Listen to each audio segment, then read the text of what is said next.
ಇವತ್ತು ದಿನ 60. ಸೊ ಇವತ್ತು ಎದ್ದಿದ್ದೆ ಫುಲ್ ಲೇಟು, ಯಾಕೆಂದರೆ ನಿನ್ನೆ ನೈಟ್ ಮಲಗಿದ್ದು 12 ಗಂಟೆಗೆ. ನಿದ್ದೆ ಬಂದೇ ಇಲ್ಲ, ನಿದ್ದೆನೇ ಬರ್ತಿರಲಿಲ್ಲ. ಸೊ 12:15 ಆಯಿತು ಮಲ್ಕೊಳ್ಳೋ ಅಷ್ಟೊತ್ತಿಗೆ. ಸೊ ಹಂಗಾಗಿ ಇವತ್ತು ಬೆಳಗ್ಗೆ ಯಾವ ವರ್ಕೌಟು ಮಾಡಿಲ್ಲ, ಯಾವ ವ್ಯಾಯಾಮನೂ ಮಾಡಿಲ್ಲ, ಯಾಕೆಂದರೆ ಎದ್ದಿದ್ದೇ ಲೇಟು. ಇವಾಗ ಕಾಲೇಜಿಗೆ ಹೊರಟು ಇವಾಗ ಸೀದಾ ಬಸ್ ಸ್ಟ್ಯಾಂಡ್ಗೆ ಹೋಗಬೇಕು. ಜಸ್ಟು ಇವಾಗ ಇನ್ನೂ ಬಸ್ಸು 6 ಆಗ್ತಾ ಇದೆ, ಇನ್ನೇನು ಬಸ್ ಬರೋ time. A few moments later. ಈ ಬಸ್ಸಿಗೆ ನಮ್ಮೂರಿಂದೇ ಡ್ರೈವರ್ ಅಣ್ಣ, ಆದರೆ ಬರೋದು ಮಾತ್ರ ಲೇಟು ಅಂದರೆ ಲೇಟು. 8:30 ಬರುತ್ತೆ ಇವರು ಬಸ್ಸು ನಮ್ಮೂರಿಗೆ. ಇದು ಹೊಸದುರ್ಗಕ್ಕೆ ಹೋಗೋ ಅಷ್ಟೊತ್ತಿಗೆ 9 ಕಾಲ ಆಗುತ್ತೆ. ಫುಲ್ ಲೇಟ್ ಆಗಿಬಿಡುತ್ತೆ. ಮೊದಲು ಒಂದು 9 ಗಂಟೆಗಾದರೂ ಹೋಗೋದು, ಇವಾಗ ಇನ್ನೂ ಲೇಟು.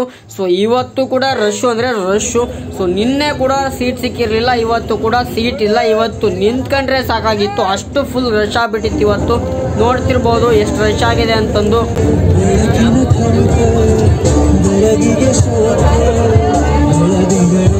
ಬಸ್ಸು ಆಲ್ರೆಡಿ ಲೇಟ್ ಆಗ್ಬಿಟ್ಟೈತೆ, ಅಂದ್ರೂ ಕೂಡ ಡೀಸೆಲ್ ಬೇರೆ ಹಾಕ್ಸಕ್ಕೆ ಬಂಕಿಗೆ ಬೇರೆ ಹೊಡೆದ್ರು. ಇನ್ನು 9 ಕಾಲಿಗೆ ಹೋಗೋದಂತೂ ಡೌಟು. 1 hour later.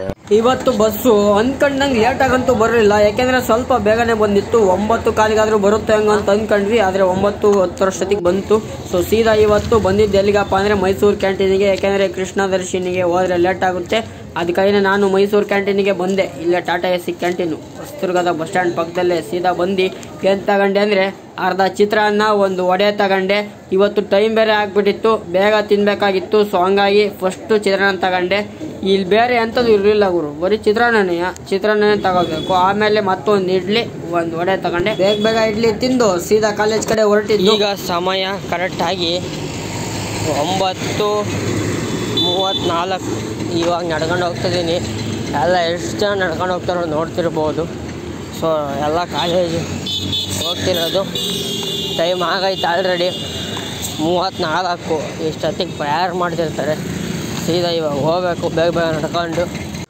ಇವತ್ತು ಕಾಲೇಜ್ ಹತ್ರಕ್ಕೆ ಬರೋ ಅಷ್ಟೊತ್ತಿಗೆ 9:45 ಆಯಿತು. ಸೊ ಬೇಗನೆ ಬರಬೇಕಾಗಿತ್ತು. ಬಸ್ಸು 5 ನಿಮಿಷ ಲೇಟಾಗಿ ಬರುತ್ತಪ್ಪ, 5-10 ನಿಮಿಷ ಲೇಟಾಗಿ ಬಂತು ಇವತ್ತು. ಹಂಗಾಗಿ ಲೇಟು. ಫಸ್ಟ್ ಪೀರಿಯಡ್ ಇಲ್ಲ ಅಂದರೆ ಟೆನ್ಷನ್ ಇಲ್ಲ, ಆರಾಮಾಗಿ ಬಂದರೂ ನಡೆಯುತ್ತೆ. ಆದರೆ ಇವತ್ತು ಫಸ್ಟ್ ಪೀರಿಯಡ್ ಇತ್ತು. ಸೊ ಆದರೂ ಒಂದು 5 ನಿಮಿಷ ಲೇಟ್ ಆಗಿತ್ತು. 9:45 ಕಾಲೇಜಿಗೆ ರೀಚ್ ಆಗಿದೆ. 3 hours later. ಇವತ್ತು ಕಂಟಿನ್ಯೂಸ್ 4 ಪೀರಿಯಡ್ ಇದ್ವು. ಆ 4 ಪೀರಿಯಡ್ಗಳನ್ನ ಮುಗಿಸ್ಕೊಂಡು ಝೂಲಜಿ ಡಿಪಾರ್ಟ್ಮೆಂಟ್ಗೆ ಬಂದರೆ ಶಾರದಾ ಪೂಜಾ ಮಹೋತ್ಸವ ಇತ್ತು. ಸೊ ಇವತ್ತು ಶಾರದಾ ಪೂಜೆ ಇದ್ರಿಂದ ಸೀದಾ ಬಂದು ಫಂಕ್ಷನ್ ಅಟೆಂಡ್ ಮಾಡಿದ್ವಿ. ಫಂಕ್ಷನ್ ಇನ್ನೂ ನಡೀತಾ ಇತ್ತು, ಇನ್ನೇನು ಆಲ್ರೆಡಿ ಎಂಡ್ ಆಗೋ ಮೂಮೆಂಟು. ಇದು ಒಂಥರ ಫ್ರೆಶರ್ಸ್ ಪಾರ್ಟಿ ಕಮ್ ಶಾರದಾ ಪೂಜಾ ಅಂತ ಹೇಳ್ಬೋದು. ಶಾರದಾ ಪೂಜೆ ಜೊತೆಗೆ ಫ್ರೆಶರ್ಸ್ ಪಾರ್ಟಿ ಇದ್ದಂಗೆ. ಸೊ ಫ್ರೆಶರ್ಸ್ ನ ವೆಲ್ಕಮ್ ಮಾಡ್ದಂಗೂ ಕೂಡ ಇರಲಿ ಅಂತ ಝೂಲಜಿ ಅವ್ರು ಅಷ್ಟೇ ಮಾಡ್ತಾವ್ರು ಅಂತ ಅಂದ್ಕೊಂಡಿದ್ವಿ. ಆದ್ರೆ ನಮಗೆ ಗೊತ್ತಿರಲಿಲ್ಲ ನಮ್ಮ ಬಾಟ್ನಿ ಅವ್ರು ಇದಾರು ಅಂತಂದು. ಸೊ ಆದ್ರೂ ಇರಲಿ. ಆಮೇಲೆ ನಾವು ಲೇಟೆಸ್ಟ್ ಆಗಿ ವೈಲ್ಡ್ ಕಾರ್ಡ್ ಎಂಟ್ರಿ ಕೊಟ್ವಿ ಪ್ರೋಗ್ರಾಮಿಗೆ ಲಾಸ್ಟ್ಗೆ. A few moments later. ಲಘು ಉಪಹಾರದ ವ್ಯವಸ್ಥೆ ಇತ್ತು. ನಾವೇ ನೀಡಿದ್ದು ಏನಪ್ಪಾ ಅಂದ್ರೆ ಪುಳಿಯೋಗರೆ ಮತ್ತೆ ಮೊಸರನ್ನ, 1 ಪೀಸು ಜಿಲೇಬಿ, ಹಂಗೆ 1 ಬೋಂಡ. ಅದಾದ್ಮೇಲೆ ಇನ್ನೇನಿದ್ದೇ ಇರುತ್ತೆ ಫೋಟೋ ಶೂಟು. ನಮ್ಮ ಲೆಕ್ಚರರ್ಸು ಮತ್ತೆ ನಾವು ಎಲ್ಲ ನಿಂತ್ಕೊಂಡು ಒಂದ್ ಸ್ವಲ್ಪ ಫೋಟೋಗಳೆಲ್ಲ ತಕ್ಕೊಂಡ್ವಿ. ಇವರೆಲ್ಲ ಸೀನಿಯರ್ಸು, ಆಮೇಲೆ ನಮ್ಮ ಸೆಕೆಂಡ್ ಇಯರ್ ಅವರು ಇವರೆಲ್ಲ ಕೆಳಗೆ ಕುಂತಿರೋರು, ಆಮೇಲಿಂದ ಎಲ್ಲ ಜೂನಿಯರ್ಸು ಮತ್ತೆ ಸೀನಿಯರ್ಸು, ಆಮೇಲೆ ನಮ್ಮ ಲೆಕ್ಚರರ್ಸು ಎಲ್ಲರ ಜೊತೆ ಒಂದು ಫೋಟೋನ ತೆಗೆಸ್ಕೊಂಡ್ವಿ. ಇಲ್ಲೇ ನೋಡ್ತಿದ್ದೀರಲ್ಲ, ಸೊ ಸನ್ಮಾನ ಮಾಡಿದ್ವಿ. ಯಾಕಪ್ಪ ಅಂದ್ರೆ ನಮ್ಮ ಕಾಲೇಜಿನಿಂದ ನಮ್ಮ ಅನುಪಮ ಮೇಡಮ್ ಅವರು. ಸೊ ಇಲ್ಲೇ ನೋಡ್ತೀರಾ ಒಂದು ಗಿಫ್ಟ್ ಕೂಡ ಕೊಟ್ವಿ ಅವ್ರಿಗೆ. ಸೊ ಅವರು ನಮ್ಮ ಕಾಲೇಜಿನಿಂದ ಬೇರೆ ಕಾಲೇಜಿಗೆ ಹೋಗ್ತವ್ರೆ. ಹಂಗಾಗಿ ನಮ್ಮ ಕಡೆಯಿಂದ ಒಂದು ಮೆಮೊರೀಸ್ ಇರಲಿ ಅಂತಂದು ಒಂದು ಗಿಫ್ಟ್ನ ರೆಡಿ ಮಾಡಿದ್ವಿ. ಸೊ ಎಲ್ಲರೂ ಕೊಡೋ ಥರ ಗಿಫ್ಟ್ ಕೊಡೋಕ್ಕೆ ನನಗಂತೂ ಇಷ್ಟ ಇರಲಿಲ್ಲಪ್ಪ. ಸೊ ನಮ್ಮ ಫ್ರೆಂಡ್ಸ್ ಎಲ್ಲ ಹೇಳಿದ್ರು ಬುದ್ಧ, ಗಣಪತಿ, ಅದು ಇದು ಫೋಟೋ ಫ್ರೇಮ್ ತರ್ರಿ ಅಂತಂದು. ಆದರೆ ನನಗಂತೂ ಒಂದು ಚೂರು ಇಷ್ಟ ಇರಲಿಲ್ಲ. ಸೊ ಹಂಗಾಗಿ ಮ್ಯಾಜಿಕ್ ಮಿರರ್, ಸೊ ಈ ಮಿರರ್ನ ತಂದಿದ್ದು ನಾವು. ಯಾಕೆಂದರೆ ಇವಾಗ ಮಾಮೂಲಿಯಾಗಿ ಎಲ್ಲ ಕೊಡ್ತಾರೆ ಗಿಫ್ಟು. ಆದರೆ ನನ್ನ ಐಡಿಯಾ ಇದ್ದಿದ್ದು ಈ ಥರ, ಏನಪ್ಪ ಅಂದರೆ ಫೋಟೋನ ರೆಡಿ ಮಾಡ್ಸೋಣ, ಫೋಟೋ ಫ್ರೇಮ್ ಮಾಡ್ಸೋಣ ಅಂತ ಹೋಗಿದ್ವಿ. ಸೊ ಅದ್ರ ಟೈಮ್ ಆಗಲಿಲ್ಲ. ಹಂಗಾಗಿ ಈ ಒಂದು ಮಿರರಲ್ಲೇ ಅದು ಇರಲಿ ಅಂತಂದು ಆ ಒಂದು ಮೆಮೊರೀಸ್ನೆಲ್ಲ ಈ ಮಿರರಲ್ಲಿ ಹಾಕಿದ್ವಿ. ಅಂದರೆ ಇದು ಲೈಟ್ ಆನ್ ಮಾಡಿದರೆ ಈ ಥರ ಕಾಣಿಸುವಂಥದ್ದು. ಸೊ ಎಲ್ಲ ನಮ್ಮ ಕಾಲೇಜಿನ ಮೆಮೊರೀಸ್ನ ಕೂಡ ಒಂದು ಫೋಟೋ ಕಾಲೇಜ್ ಮಾಡಿ ಈ ಒಂದು ಫೋಟೋ ಫ್ರೇಮಲ್ಲಿ ಹಾಕಿದ್ದು, ರೌಂಡ್ ಕಟ್ ಮಾಡಿ. ಸೊ ಆ ಮಿರರಲ್ಲಿ ಲೈಟ್ ಆನ್ ಮಾಡಿದರೆ ಈ ಥರ ಕಾಣಿಸುತ್ತೆ. A few moments later. Gift ಎಲ್ಲ ಕೊಟ್ಟಿದ್ದಾಯ್ತು. ಇವಾಗ ಫೈನಲಿ ನಮ್ಮ ಸೀನಿಯರ್ ಒಬ್ಬರು ಅಣ್ಣಂದು ಕಾರ್ ಇತ್ತು. ಸೊ ಕಾರಲ್ಲಿ ಸೀದಾ ಬಸ್ ಸ್ಟ್ಯಾಂಡ್ಗೆ ಬರಬೇಕಾಗಿತ್ತು. ಟೈಮು ಕೂಡ ಆಗಿತ್ತು ಆಲ್ರೆಡಿ. ಸೊ ಸೀದಾ ಎಲ್ಲಿಗೆ ಬಂದ್ವಿ ಅಂತಂದ್ರೆ ಗೋಕುಲ ದರ್ಶಿನಿ ಊಟ ಮತ್ತು ಉಪಹಾರ ಮಂದಿರ. ಸೊ ಕೇಟರಿಂಗ್ ವ್ಯವಸ್ಥೆ ಇರುತ್ತದೆ. ಇಲ್ಲಿಗೆ ಯಾಕೆ ಬಂದ್ವಿ ಅಂತಂದ್ರೆ ಅವು ಏನೇನಿದ್ವಲ್ಲ ಆ ಊಟದವ ಅವನ್ನೆಲ್ಲ ಕೊಟ್ಟು ಸೀದಾ ಮತ್ತೆ ನಾನು ಬಸ್ ಸ್ಟ್ಯಾಂಡಿಗೆ ಬಂದೆ. ಬಸ್ಸು ಕೂಡ ಬಂತು ಕರೆಕ್ಟಾಗಿ. ನಾನು ಬಸ್ ಸ್ಟ್ಯಾಂಡಿಗೆ ಬಂದೆ ಗುರು, ಕರೆಕ್ಟ್ ಟೈಮಿಗೆ ಬಸ್ಸು ಕೂಡ ಬಂದ್ಬಿಡ್ತು. ಸೊ ಇನ್ನೊಂದು ಸ್ವಲ್ಪ ಲೇಟ್ ಆಗಿದ್ದಿದ್ರೆ ಈ ಬಸ್ಸಲ್ಲಿ ಸೀಟು ಸಿಗ್ತಿರ್ಲಿಲ್ಲ. ಯಾಕೆಂತಂದರೆ ಈ ಬಸ್ಸು ಮೊದಲೇ ರಶ್ಶು ಅಂತ ಟೈಮಿಂಗ್ಸು. ಈ ಬಸ್ಸಿನ ಟೈಮಲ್ಲಿ ಬೇರೆ ಬಸ್ಗಳಿಲ್ಲ, ಹಂಗಾಗಿ ಫುಲ್ಲು ರಶ್ ಆಗುತ್ತೆ. ಹಂಗಾಗಿ ಸೀದಾ ಹೋಗಿ ಸೀಟ್ ಹಿಡ್ಕೊಂಡೆ. ಆರಾಮಾಗಿ ಸೀಟ್ ಕೂಡ ಸಿಕ್ತು. ಒಂದು 3:15 ಬಸ್ಸು ಹೊಸದುರ್ಗದಿಂದ ಬಿಡ್ತು. ಸೊ ನಾನು ಹೇಳಿದ್ನಲ್ವಾ ಈ ಬಸ್ಸು ಸ್ವಲ್ಪ ರಶ್ ಆಗುತ್ತೆ ಅಂತಂದು. ಸೊ ಈ ಬಸ್ಸಲ್ಲಿ ಇಲ್ಲಿ ನೋಡ್ರಿ ಕೂತ್ಕೊಂಡ್ರೆ ಸೀದಾ ಅರ್ಧಕ್ಕಂತ ಐತದು ಸೈಡ್ ಬಾಡಿ. ಸೊ ಇದೇ ಒಂಥರ ಬಾಡಿ ಬಿಲ್ಡ್ ಚೇಂಜ್ ಇದೆ ಊರು ಈ ಬಸ್ಸಿಂದು, ಒಂಥರ ಡಿಫ್ರೆಂಟ್ ಆಗಿದೆ. ಊರು ಬರೋ ಅಷ್ಟೊತ್ತಿಗೆ ಒಂದು ವಿಡಿಯೋನ ಎಡಿಟ್ ಮಾಡಿದೆ, ಫೋಟೋಸ್ ಎಲ್ಲ ಸೇರಿಸಿ ಎಲ್ಲ ಒಂದು ಸ್ಟೇಟಸ್ ಹಾಕೋದಕ್ಕೆ ಒಂದು ವಿಡಿಯೋ ರೆಡಿ ಮಾಡಿದೆ. ಹಿಡಿದ ಭಗವಂತ ಇರುತ್ತಾನೆ ನಮ್ಮ ಸುತ್ತ. ಸಾಂಗ್ ನ ವಿಡಿಯೋದಲ್ಲಿ ಹಾಕಂಗಿಲ್ಲ, ಹಾಕಿದ್ರೆ ಕಾಪಿರೈಟ್ ಪ್ರಾಬ್ಲಮ್ಗಳು, ಹಂಗಾಗಿ ಅರ್ಧಕ್ಕೆ ಕಟ್ ಮಾಡಿದೀನಿ. ನಮ್ಮ ಗುರುಗಳು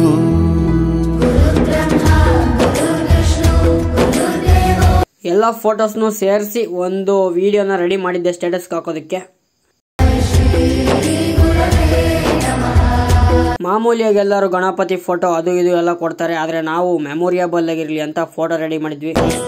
ಬಳಪ ಹಿಡಿದ ಭಗವಂತ ಇರುತ್ತಾನೆ ನಮ್ಮ ಸುತ್ತ. ಅಂದ್ರೆ ಈ ಫೋಟೋ ನೋಡಿದಾಗ ನಮ್ಮ ಕಾಲೇಜ್ ನೆನಪಾಗಬೇಕು. ಸೊ ನಮ್ಮ 2024 GFGC ಹೊಸದುರ್ಗ ಬ್ಯಾಚ್ ನೆನಪಾಗಬೇಕು. ಸೊ ಆ ತರ ಥೀಮ್ ಅಲ್ಲಿ ಈ ಒಂದು ಫೋಟೋಗಳನ್ನ ರೆಡಿ ಮಾಡಿದ್ದು.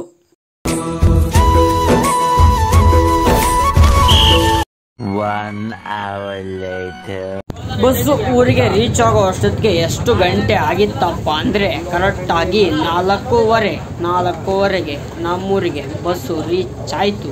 ಸೊ ಈ ಬಸ್ಸು ಗಲ್ರಟ್ಟಿಗೆ ಹೋಗಲ್ಲ, ಈ ಬಸ್ಸು ಇಲ್ಲಿಗೆ ಲಾಸ್ಟು. ಸೊ ನಾನು ಬಸ್ಸನ್ನ ಇಳಿದು ಸೀದಾ ಮನೆಗೆ ಹೋಗುವಂತಹ ಸಮಯ. ಟೈಮು 4:15 ಆಗಿತ್ತು. ಮನೆಯಲ್ಲಿ ಫೋನ್ ಮಾಡಿದ್ರು, ತೋಟಕ್ಕೆ ಹೋಗ್ಬೇಕು ಬಾರಪ್ಪ ಅಂತಂದು. ಸೀದಾ ಇವಾಗ ಮನೆಗೆ ಹೋಗ್ಬೇಕು. ಫೈನಲಿ 2 ಲೀಟ್ರ್ ನೀರು ಕುಡ್ದಿದ್ದಾಯಿತು. ಇನ್ನು 2 ಲೀಟ್ರ್ ನೀರು ಕುಡಿದು ಬಿಟ್ರೆ ಇವತ್ತಿನ ಟಾಸ್ಕು ಕಂಪ್ಲೀಟ್ ಆಗುತ್ತೆ. ಈಗ ಸಮಯ ಎಷ್ಟಪ್ಪ ಅಂದರೆ 6:15. ಇವಾಗ ವ್ಯಾಯಾಮ ಮಾಡೋಕ್ಕೆ ಬಂದಿದ್ದೆ. ಸೊ ಇವತ್ತು ಬೆಳಗ್ಗೆ ವರ್ಕೌಟ್ ಮಾಡಿರಲಿಲ್ಲ, ಯಾಕೆ ಅಂತ ನಿನ್ನೆ ವಿಡಿಯೋ ನೋಡಿದರೆ ಗೊತ್ತಾಗಿರುತ್ತೆ. ಸೊ ಇವಾಗ ಇವತ್ತಿನ ವ್ಯಾಯಾಮನ ಮುಗಿಸಿ ಮನೆಗೆ ಹೋಗಬೇಕು. ವಿಡಿಯೋ ಯಾಕೆ ಮಾಡ್ಕೊಂಡಿಲ್ಲ ಅಂತಂದರೆ ಸ್ಟೋರೇಜು ಫುಲ್ ಆಗಿಬಿಟ್ಟಿತ್ತು. ಇವತ್ತು ಕಾಲೇಜಲ್ಲಿ ಎಲ್ಲ ವೀಡಿಯೋ ಶೂಟ್ ಮಾಡಿ ವೀಡಿಯೋ ಫೋಟೋಸ್ ಎಲ್ಲ ಫುಲ್ ತುಂಬ್ಕೊಂಬಿಟ್ಟಿದ್ವು.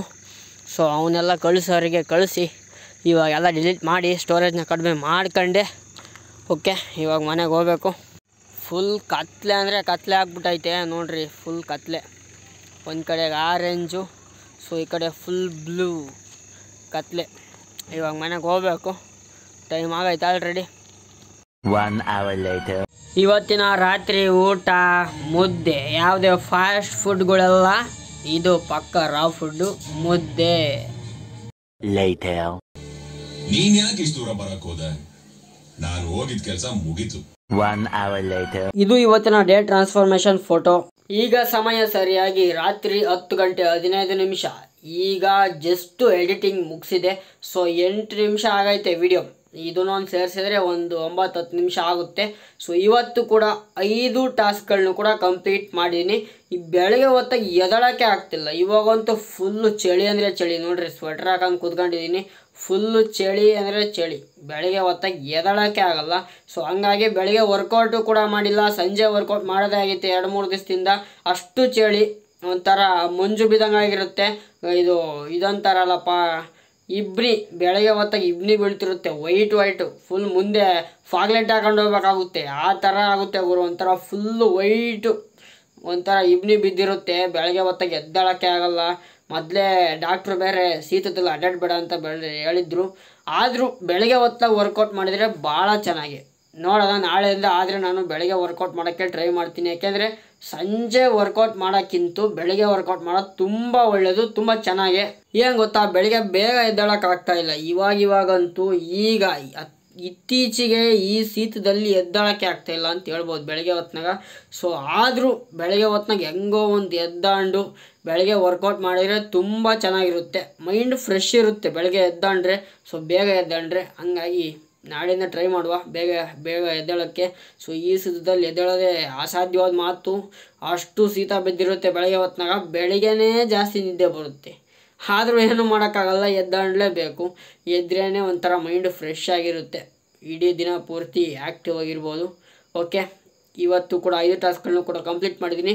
4 ಲೀಟ್ರ್ ನೀರು ಕುಡಿಯುವಂಥ ಟಾಸ್ಕು ಆ 75 ಹಾರ್ಡ್ ಚಾಲೆಂಜಲ್ಲಿರೋ ರೂಲ್ಸ್ ಪ್ರಕಾರ 4 ಲೀಟ್ರ್ಗಿಂತ ಜಾಸ್ತಿನೇ ಕುಡಿತಿದ್ದೀನಿ. ಇದು ಹೆಂಗೆ ಗೊತ್ತಾ, ರೂಢಿ ಆಗೋವರೆಗೂ ಅಷ್ಟೇ. ರೂಢಿ ಆದಮೇಲೆ 4 ಲೀಟ್ರ್ಗಿಂತ ಜಾಸ್ತಿನೇ ಕುಡಿದಿರ್ತೀವಿ. ಸೊ ನಾವು ಲೆಕ್ಕ ಇಟ್ಕೊಳ್ಳೋಂಥ ಅವಶ್ಯಕತೆನೇ ಇಲ್ಲ. ಸೊ ಇವಾಗ ನಾನು ಹಂಗೇ ಜಾಸ್ತಿನೇ ಕುಡಿದಿರ್ತೀನಿ. 4 ಲೀಟ್ರ್ ನೀರು ಕುಡಿಯೋದು ಏನು ದೊಡ್ಡ ಕೆಲಸ ಅಲ್ಲ. ಆಮೇಲೆ ಫೋಟೋನು ಹಾಕಿದ್ದೀನಿ, ಡೇ ಟ್ರಾನ್ಸ್ಫಾರ್ಮೇಷನ್ ಫೋಟೋ. ಇವತ್ತಿಗೆ 75 ಹಾರ್ಡ್ ಚಾಲೆಂಜ್ ಶುರು ಮಾಡಿ 60 ದಿನ ಆಯಿತು, 60 ಡೇಸ್. ನಿಜವಾಗ್ಲೂ ನಂಬೋಕ್ಕಾಗ್ತಿಲ್ಲ, ನಾನು 60 ಡೇಸ್ ಕಂಪ್ಲೀಟ್ ಮಾಡ್ತೀನಿ ಅಂತ ಅಂದ್ಕೊಂಡೇ ಇರಲಿಲ್ಲ. ಯಾಕೆಂತಂದರೆ ತುಂಬ ಜನ, ಆಲ್ಮೋಸ್ಟ್ ಆಲು 80%ಗಿಂತ ಜಾಸ್ತಿ ಜನ ಸೊ ಆರೋಗ್ಯದ ಪ್ರಾಬ್ಲಮ್ ಆಗಿಯೇ ಈ 75 ಹಾರ್ಡ್ ಚಾಲೆಂಜನ್ನು ಡ್ರಾಪ್ ಮಾಡ್ತಾರೆ. ನನಗೂ ಕೂಡ ಹೆಲ್ತ್ ಕೈ ಕೊಟ್ಬಿಟ್ಟಿತ್ತು. ಯಾವಾಗ ಅಂದರೆ ಒಂದು ಡೇ 45 ಅನಿಸುತ್ತೆ, ಡೇ 40 to 45, 50 ಆ ರೇಂಜಲ್ಲಿದ್ದಾಗ ಹೆಲ್ತು ಸರಿ ಇರಲಿಲ್ಲ. ಸೊ ಆದರೂ ಕೂಡ ನಾನು ಸುಧಾರಿಸ್ಕೊಂಡು ಆ ಟೈಮಲ್ಲಿ ವರ್ಕೌಟ್ ಮಾಡಿದ್ದೈತಲ್ಲ ಭಾರಿ ಕಷ್ಟ ಗುರು. ಸೊ ನನಗೆ ತುಂಬ ಜ್ವರ ಹೆಂಗೆ ಗೊತ್ತಾ, ಸೊ ಜಾಸ್ತಿ ಜ್ವರ ಬಂದಿರಲಿಲ್ಲ ಅವಾಗ, ಒಂದು ಸ್ವಲ್ಪ ಲಿಮಿಟಾಗಿ ಜ್ವರ ಬಂದಿತ್ತು, ಆದರೆ ಕೆಮ್ಮಾಗಿಬಿಟ್ಟಿತ್ತು, ಅದೊಂದು ದೊಡ್ಡ ಪ್ರಾಬ್ಲಮ್ಮು. ಆಮೇಲೆ ಕಿವಿ ಸರಿಯಾಗಿ ಕೇಳಿಸ್ತಾನೆ ಇರಲಿಲ್ಲ, ಅವೆಲ್ಲ ಪ್ರಾಬ್ಲಮ್ಗಳಾಗಿದ್ವು. ಅವನ್ನೆಲ್ಲ ದಾಟ್ಕೊಂಡು ಇವಾಗ 75 ಹಾರ್ಡ್ ಚಾಲೆಂಜು 60 ದಿನ ಕಂಪ್ಲೀಟ್ ಮಾಡ್ದಂಗೆ ಆಯಿತು. ಓಕೆನಾ ಸ್ನೇಹಿತರೆ, ಸೊ ನೆಕ್ಸ್ಟ್ ದಿನಗಳಲ್ಲಿ ಇನ್ನೂ ಬೇರೆ ಥರ ವೀಡಿಯೋಗಳನ್ನ ಮಾಡೋದಂತೆ. ಸೊ ಇದು 75 ಡೇಸ್ ಮಾಡಿ ಆಮೇಲೆ ಮುಂದೆ ನೆಕ್ಸ್ಟ್ ಬೇರೆ ಥರ ವೀಡಿಯೋ ಮಾಡೋದಂತೆ. ಇನ್ನೂ 15 ದಿನ ಬಾಕಿ ಇರೋದು, 60 ಡೇಸ್ ಕಂಪ್ಲೀಟೆಡ್. ಸೊ 60ಇಂದ ಇನ್ನೇನು 75 ಡೇಸ್ಗೆ ಇನ್ನೊಂದು 15 ಡೇಸ್ ಅಷ್ಟೇ. ಇನ್ನು 15 ದಿನ ಈ 75 ಡೇಸ್ ಮಾಡಿದೀವಿ ಅಂತಂದರೆ ತುಂಬ ಒಂಥರ ಹೊಸದಾಗಿ ಏನೋ ಕಲ್ತಂಗೆ ಅನಿಸ್ತಾ ಇದ್ದು ನನಗಂತೂ. ಸೊ ಈ ಎಕ್ಸಸೈಸ್ ಮಾಡೋದಾಯಿತು, ನಮ್ಮ ಡೈಲಿ ರುಟೀನಲ್ಲಿ ಇವೆಲ್ಲ ಇರಲೇ ಇಲ್ಲ, ಒಬ್ಬೊಬ್ಬರಿಗಂತೂ ಯಾವುದ್ರದ್ದು ಇರಲ್ಲ. ಸೊ ಹಂಗಾಗಿ ಈ ಒಂದು ಹೊಸ ಅನುಭವಗಳು, ಹೊಸ ಒಂದು ಒಳ್ಳೊಳ್ಳೆ ಅಭ್ಯಾಸಗಳನ್ನ ನಾವು ರೂಢಿ ಮಾಡ್ಕೊಂಡಂಗೆ ನಮ್ಮ ಲೈಫಲ್ಲಿ ಈ 75 ಹಾರ್ಡ್ ಚಾಲೆಂಜ್ ಮೂಲಕ. ಮತ್ತು 10 ಪೇಜ್ ಓದಿದ್ದು ಕೂಡ ಆಯಿತು. ಸೊ ಅದನ್ನು ಓದ್ಕೊಂಡ್ಲೇಬೇಕು ಡೈಲಿ 10 ಪೇಜು. ಸೊ 10 ಪೇಜೇ ಓದಬೇಕಂತೇನಿಲ್ಲ, ಜಾಸ್ತಿ ಕೂಡ ಓದ್ಕೋಬೋದು. ಸೊ ಹಂಗಾಗಿ ಸಿಲೆಬಸ್ ಎಲ್ಲರನ್ನ ಓದ್ಕೊಂಡಿದ್ದೀನಿ. ನೆಕ್ಸ್ಟ್ ದಿನಗಳಲ್ಲಿ ಇನ್ನೂ 15 ಡೇಸ್ ಇದೆ. ಇನ್ನು 15 ಡೇಸ್ ಆದರೂ ಸತ್ಯ ಎಲ್ಲಿದೆ ಬುಕ್ನಾದರೂ ಓದಿ ಸ್ವಲ್ಪ ಎಕ್ಸ್ಪ್ಲನೇಷನ್ ಹೇಳ್ತೀನಿ. ಸೊ ಇನ್ನೂ ಹೊಸದಾಗಿ ಏನಾದರೂ ಸ್ವಲ್ಪ ನೀವು ಕೂಡ ಕೇಳ್ಬೋದಾಗಿರುತ್ತೆ. ಏಕೆಂದರೆ ಇವಾಗ ನಾನು ಓದ್ಕೊಂಡಿದ್ದನ್ನ ನಿಮಗೆ ಹೇಳಿದ್ರೆ ಅರ್ಥ ಆಗಲ್ಲ, ಹಂಗಾಗಿ ಸತ್ಯ ಹೇಳಿದ ಬುಕ್ಕು ಚೆನ್ನಾಗಿದೆ. ಸೊ ಸೋಷಿಯಲ್ ಆಗಿದೆ, ನೋಡೋಣ ನೆಕ್ಸ್ಟ್ ದಿನಗಳಲ್ಲಿ ಹೇಳೋಕ್ಕೆ ಟ್ರೈ ಮಾಡ್ತೀನಿ. ಸೊ ಯಾರ್ಯಾರು ಸಬ್ಸ್ಕ್ರೈಬ್ ಮಾಡಿಲ್ಲ ದಯವಿಟ್ಟು ಸಬ್ಸ್ಕ್ರೈಬ್ ಮಾಡ್ಕೊಳ್ರಿ. 1Kಗೆ ಹತ್ರ ಇದ್ದೀವಿ, ಆಲ್ರೆಡಿ 990ಕ್ಕಿಂತ ಜಾಸ್ತಿನೇ ಸಬ್ಸ್ಕ್ರೈಬರ್ ಆಗಿದ್ದಾರೆ ಇವತ್ತು. ಸೊ ಇನ್ನೇನು 1000 ಮುಟ್ಟಕ್ಕೆ ಇನ್ನೊಂದು 10-15 ಆಗ್ಬಿಟ್ರೆ 1000 ಸಬ್ಸ್ಕ್ರೈಬರ್ ಆಗ್ಬಿಡುತ್ತೆ ಈ ಚಾನಲ್ಲು. ಸೊ 75 ಹಾರ್ಡ್ ಚಾಲೆಂಜ್ ಮುಗಿಯೋಷ್ಟೊತ್ತಿಗೆ 1000 ಆದರೂ ಆಗಲಿ ಅನ್ನೋದು ನನ್ನ ಒಂದು ಆಶಯ. ಸೊ 10K ಮಾಡಬೇಕಂತಿತ್ತು, ಆದರೆ ಇರಲಿ 1K ಆದರೂ ಆಗ್ತಾ ಇದೆಯಲ್ಲ, ಅದಕ್ಕೆ ನನಗೆ ಖುಷಿಯಾಗಿದೆ. ಏಕೆಂತಂದರೆ ನನ್ನ ಸ್ಟೋರೇಜ್ ಪ್ರಾಬ್ಲಮ್ಮು ಅವು ಇವು ಇದ್ದೇ ಇರ್ತವೆ. ಸೊ ಅದ್ರ ಮಧ್ಯದಲ್ಲೂ ನಾನು ವೀಡಿಯೋ ಹಾಕಿದ್ದೀನಿ. ಸೊ ಎಷ್ಟು ಮಟ್ಟಿಗೆ ಚೆನ್ನಾಗಿ ಬಂದಿದೆಯೋ ನನಗಂತೂ ಗೊತ್ತಿಲ್ಲ, ನೀವೇ ಹೇಳಬೇಕು. ಏಕೆಂತಂದರೆ ಅದರಲ್ಲಿ ಇನ್ನೂ ಎಡಿಟಿಂಗ್ ಮಾಡೋದು ಬಾಕಿ ಇತ್ತು, ಆದರೆ ಎಷ್ಟೋ ದಿನ ರಾತ್ರಿ ಕೂತ್ಕೊಂಡು 11 ಗಂಟೆ 12 ಗಂಟೆಲೆಲ್ಲ ವಾಯ್ಸ್ ಓವರ್ ಕೊಟ್ಟು ಹಾಕಿರ್ತೀನಿ. ಸೊ ಅವೆಲ್ಲ ಹೇಳ್ಕೊಳಂಗಿಲ್ಲ. ಒಟ್ಟಿನಲ್ಲಿ ಒಂದು ದಿನವೂ ಮಿಸ್ ಮಾಡ್ದಂಗೆ ವೀಡಿಯೋ ಹಾಕ್ತಿದ್ದೀನಪ್ಪ. 75 ಹಾರ್ಡ್ ಚಾಲೆಂಜು ಡೈಲಿ ವೀಡಿಯೋ ಹಾಕ್ತೀನಿ. ಹೆಂಗೆ ಬರ್ತಿದೆ ವೀಡಿಯೋಸ್ ಅಂತ ಕಮೆಂಟ್ ಮಾಡಿರಿ. ಓಕೆನಾ ಫ್ರೆಂಡ್ಸ್, ವೀಡಿಯೋಗೆ ಲೈಕ್ ಮಾಡಿಲ್ಲ ಅಂದರೆ ಲೈಕ್ ಮಾಡಿರಿ, ಹಾಗೆ ನಿಮ್ಮ ಫ್ರೆಂಡ್ಸ್ಗೂ ಶೇರ್ ಮಾಡಿರಿ. ಓಕೆನಾ, ಬಾಯ್. ಸಿಗೋಣ ನಾಳಿನ ವೀಡಿಯೋದಲ್ಲಿ, 61ನೇ ವೀಡಿಯೋದಲ್ಲಿ.